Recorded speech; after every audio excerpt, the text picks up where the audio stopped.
तो मध्य प्रदेश और छत्तीसगढ़ विधानसभा उपचुनाव के नतीजे सामने आए हैं, जिसमें श्योपुर की बात करें तो यहां से मंत्री और बीजेपी प्रत्याशी रामनिवास रावत चुनाव हार गए। कांग्रेस प्रत्याशी मुकेश मल्होत्रा ने श्योपुर में जीत दर्ज की है। इस वक्त ताजा अपडेट बुधनी विधानसभा से सामने आ रही है। 9 राउंड की काउंटिंग पूरी हो चुकी है और बीजेपी उम्मीदवार रमाकांत भार्गव ने 9,773 वोट्स की बढ़त हासिल कर ली है। रायपुर दक्षिण उपचुनाव में बीजेपी की बड़ी जीत देखने को मिली है। सुनील सोनी ने कांग्रेस के आकाश शर्मा को हरा दिया। सुनील सोनी ने यहां पर 46,000 से ज्यादा मतों से जीत दर्ज की है।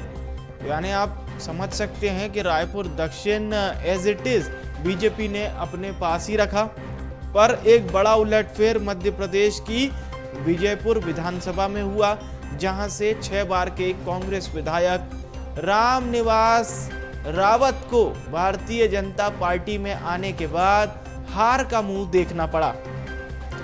रामनिवास रावत एक बड़े ओबीसी चेहरा, लेकिन जिस तरह से इस बार वो चुनाव में हार गए, यह हार बहुत कुछ कहती है। इसके साथ ही साथ भारतीय जनता पार्टी की बात करें तो रायपुर दक्षिण में बहुत ही अच्छा परफॉर्मेंस बरकरार रहा।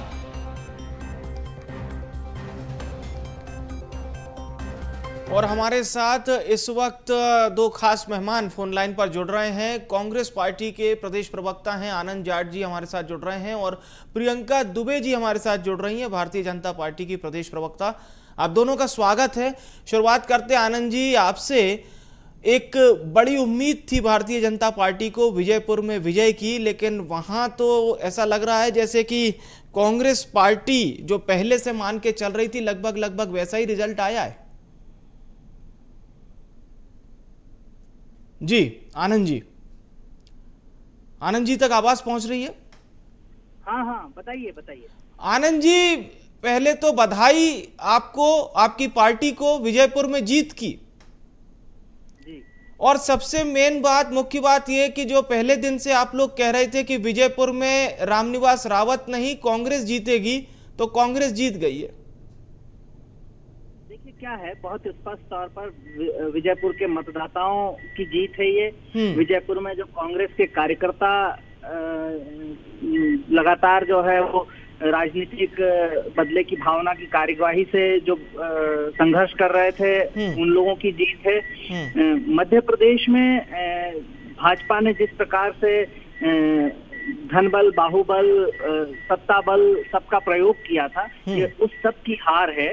और भाजपा का तो प्रत्याशी तक नहीं था वहां, तो भाजपा की ये मतलब करारी हार है। हाँ। और कांग्रेस पार्टी के जो देवतुल्य कार्यकर्ता हैं, हाँ, उन सबको इस जीत का बधाई का सेहरा हम देना चाहेंगे। हमारे प्रदेश अध्यक्ष जीतू पटवारी जी, नेता प्रतिपक्ष उमंग सिंघार जी ने जो मेहनत की है, उस मेहनत को हमारा प्रणाम है। और उन्होंने जो मेहनत की उसके कारण ये परिणाम आए हैं। और भाजपा ने जो वादे किए हैं विधानसभा चुनाव में मैनिफेस्टो के माध्यम से, 450 में गैस का सिलेंडर देना, 2700 रुपए प्रति क्विंटल में गेहूं खरीदना और लाडली बहनों को 3,000 रुपए प्रति माह तक की सहायता देना, धान की जो समर्थन मूल्य 3100, वो सब वादा खिलाफी जो की है, उसके खिलाफ ये जनता का जनादेश है। चलिए आनंद जी बने रहिएगा हमारे साथ। प्रियंका जी का भी रिएक्शन ले लेते हैं। प्रियंका जी, बुधनी में तो लीड चल रही है, लेकिन विजयपुर में अपेक्षाकृत परिणाम नहीं आए। रामनिवास रावत जो 6 बार से कांग्रेस के विधायक तो रहे, लेकिन आपकी पार्टी ने मंत्री बनाया, पर विधायक नहीं बन पाए भाजपा से। दोनों ही प्रत्याशियों को जो विजयी हुए हैं, चाहे कांग्रेस से विजयपुर से जीती हो, या अगर हम बात करें अगर लीड लेकर के जो बुधनी से हमारे भार्गव जी चल रहे हैं, दोनों जगह पे कार्यकर्ताओं की जीत है। दोनों के कार्यकर्ताओं ने मेहनत करी है, उसकी जीत है। सबसे बड़ी जीत है ये ईवीएम की, जिसके ऊपर कांग्रेस का भी विश्वास कायम है। जीत है ये चुनाव आयोग की, जिसके ऊपर कांग्रेस ने अभी ठीकरा नहीं फोड़ा है या उसके ऊपर कोई आरोप प्रत्यारोप अभी नहीं लगाए हैं। जीत है ये भाजपा की ही वापस पुनः, क्योंकि यहाँ प्रत्याशी कांग्रेस का नहीं जीता है। मुकेश मल्होत्रा जी जो है, अगर मैं बात करूं तो बीजेपी में सहरिया विकास प्राधिकरण के अध्यक्ष रह चुके थे जी। जब उन्होंने दावेदारी करी, नाराजगी से उन्होंने निर्दलीय चुनाव भी लड़ा, 45,000 करीबन उन्होंने वोट लेकर के भी आए, और उसके बाद में उसी निर्दलीय प्रत्याशी को कांग्रेस ने आयातीत किया और अपना प्रत्याशी बनाया और मैदान में उतारा। कांग्रेस के पास प्रत्याशी तो अभी भी वहां नहीं थे। जी जी रामनिवास रावत जी का विकल्प की अगर मैं बात करूं तो इनको भाजपा का ही व्यक्ति मिला ना विकल्प के तौर पर। लेकिन प्रियंका जी, सवाल तो उठेंगे ना, परेशानी किस बात की रही? क्या भारतीय जनता पार्टी का क्षेत्रीय संगठन एक्सेप्ट नहीं कर पाया रामनिवास जी को? क्योंकि एक विजेता विधायक आपके पास आया था आपकी पार्टी में। देखिए, मैं आपको स्पष्ट करूं कि जीत हो या हार हो, समीक्षा दोनों की होती है। जीत अगर होती है तो उसके भी कई फैक्टर्स काम करते हैं। कार्यकर्ताओं की मेहनत के साथ ही साथ वहाँ का वातावरण कैसा है, वहाँ की जनता का मन कैसा है, बहुत से फैक्टर्स होते हैं।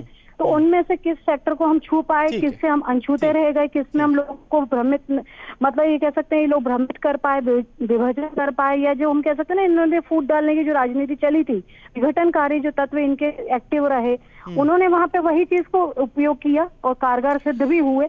परंतु जनता का आदेश है, जनादेश है, इसकी समीक्षा की जाएगी। जनादेश है, स्वीकार करना होगा। प्रियंका जी, मैं आऊंगा आपके पास।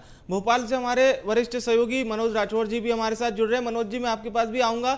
आनंद जी, एक छोटा सा सवाल आपसे जरूर करना चाह रहा हूं, क्योंकि ओवरऑल आज देश के दो बड़े राज्यों के भी चुनाव हुए, जिसमें महाराष्ट्र और झारखंड शामिल है। महाराष्ट्र बड़ा राज्य है, झारखंड छोटा राज्य, लेकिन महाराष्ट्र में ऐसा लगा ही नहीं कि महाअघाड़ी का कुछ थोड़ा बहुत भी जादू चला है, एकदम सफाया हो गया। हालांकि झारखंड में कहीं ना कहीं झारखंड के नतीजों ने इज्जत बचा ली इंडिया गठबंधन की। बिल्कुल आप ठीक कह रहे हैं कि महाराष्ट्र में परिणाम हमारे लिए अपेक्षा के अनुरूप नहीं आए हैं जी, लेकिन झारखंड में कांग्रेस पार्टी जीती है। महाराष्ट्र में जो असफलता है उसकी समीक्षा की जाएगी और झारखंड में जो जनता से वादे किए हैं उन्हें पूरा करने के लिए दुगने मनोयोग से लगेंगे। यही कह सकता हूं आज तो कि भाजपा को महाराष्ट्र में जीत की बधाई। चलिए, मुझे बहुत अच्छा आप दोनों लोगों का संवाद लग रहा है, चाहे प्रियंका जी हो, आनंद जी हो। बहुत ही आप लोगों ने खुले दिल से आज के परिणाम स्वीकार किए हैं, जीत के भी हार के भी। प्रियंका जी, एक रिएक्शन इस बात पर भी, महाराष्ट्र में ये बड़ी और बम्पर जीत, ऐसा लग रहा है भारतीय जनता पार्टी ने तीसरी बार भी अपना सिंगल लार्जेस्ट पार्टी वाला जो रिकॉर्ड था वो बरकरार रखा है।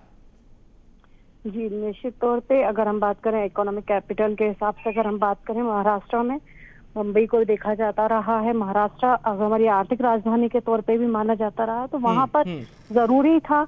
अगर हम विकास की बात करते हैं तो भारतीय जनता पार्टी के लिए महाराष्ट्र बहुत मुख्य, तो काफी बड़ा क्षेत्र है, तो जिसके लिए तो वहाँ पे काफी प्रयास किए भी गए और सफलता प्राप्त भी हुई है। तो जनता ने जो विश्वास जताया है उसके लिए उनका बहुत बहुत धन्यवाद, आभार। चलिए, और पुनः कृतज्ञ हैं हम उनके लिए। ठीक ठीक, मैं बहुत बहुत शुक्रिया करूंगा आनंद जी का हमारे साथ जुड़ने के लिए। प्रियंका जी, आपका भी बहुत बहुत धन्यवाद हमारे साथ जुड़ने के लिए।